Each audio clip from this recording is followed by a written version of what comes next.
So I don't know, it may have been 10 years ago now. I don't know exactly how long.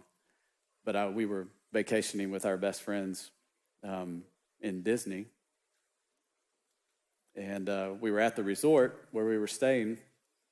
And I don't know, Owen may have been 7 at the time. He's 17 now. And it's amazing how he has aged and I've not. It's wild. It's like, wow, that's cool. Thank you, God. Faith would have been 5. And so we were on our way to the bus to go to one of the parks.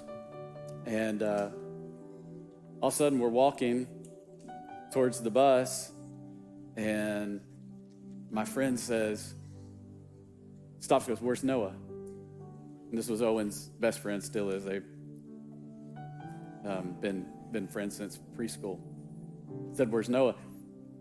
And all of us looked around, and there was like a little playground. There's a little playground to the right, and kind of looked there, and he was nowhere to be found.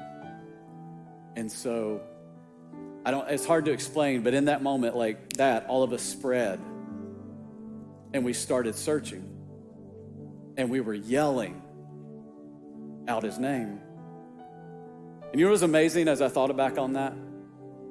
Is that we didn't get together and be like, well, hey, let's train on how you look for a lost 7-year-old, and let's make sure we get a little certification and that we know some of the steps 1, 2, and 3 that you take. You know what I also noticed? That none of us cared about our reputation. None of us cared about what anybody thought about us. We were going up to complete strangers.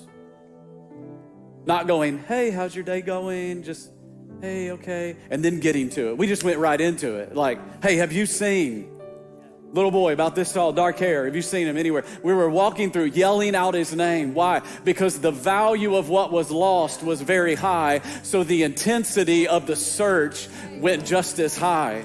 And I just wonder if God the Father doesn't look down from heaven going, why aren't my kids so elevated in their search? Because what is lost is very valuable to me. That there are men and women and there are boys and girls that are far from God and don't know the love of Jesus. And maybe they have religion, but they've never felt the transforming power of the grace of the gospel of Christ. And I just wonder if God doesn't look at us as His church and go, can you increase the intensity level? Can you stop worrying about what people think about you? Can you stop worrying about how they may respond to you? Can you just go into the highways and the byways and drag people in? Why? Because the gospel matters. Because eternity is real. Because Jesus is the only way to the Father. And if we valued what was lost, maybe our search would be more intensified. And I'm praying today that something stirs on the inside of you. Because I believe if you'll value what is lost, you'll elevate your search. If you'll value in a fresh way your classmate that's lost, you'll up your search. If you'll evaluate that client, if you'll value that client a little bit more, then maybe you'll intensify your search. If you'll value the soul of that family member, maybe you'll intensify your search. Because we serve the Jesus that seeks. He's coming to seek and to save that which was lost. And we've been invited into the journey. We've been invited into the mission. And if I had to guess, as you've listened today, there's a face or a name that has come into your mind. Someone in your life that is close to you, but they're far from God. Maybe it's not a name, maybe it's many names.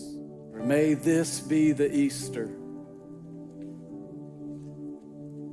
that you bring them with you. May this be the Easter that a seed is planted or a seed is watered or God brings the harvest. Either way, may you be a carrier of the message. And we're going to believe God that your invitation this week is going to stir something in their heart They're going to be sitting with you 7 days from now. And as the gospel is given, that God will work in their life in a powerful way.